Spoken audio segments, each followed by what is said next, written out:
Well, Minister, I know we'll be meeting you later about the issues that we raised last week, where we lifted the lid on the prevalence of sex for rent in the housing crisis.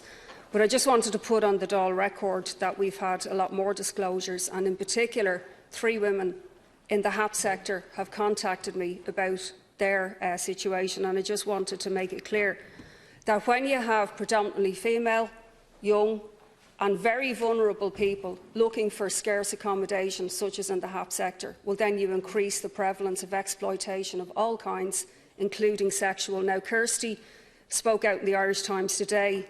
I'm sure it's very sinister that an estate agent with such power to evict or hire or give people accommodation is engaging in sexual harassment. Everything we've uncovered from many women, comments about their bodies, discouraging boyfriends, offering dinner, getting drunken texts late at night.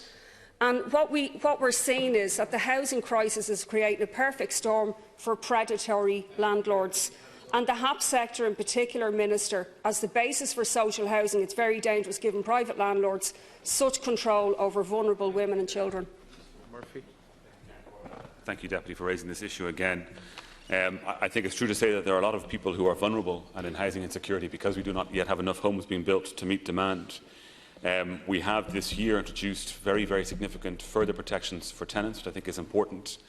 I also think it's important to note that for the vast, vast majority of people who are in the rental sector, they have safety and security in their homes in the rental sector.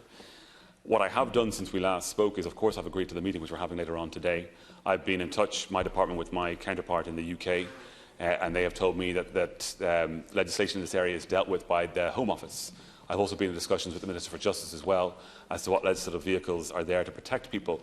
Where a person is a tenant, the protections are there in terms of the RTB and the new powers that we have given them as well.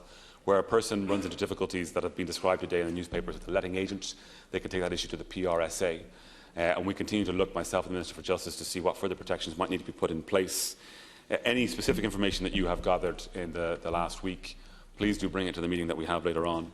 But what I would say is, I do think it is wrong, and I said this to your colleague in the Housing Committee, it's wrong to link this to a housing support, such as the housing assistance payment, because in doing so, you risk putting people in a more vulnerable situation because they might refuse to use the HAP payment, or landlords might refuse to use it as well, and therefore people are then at greater risk of going into homelessness.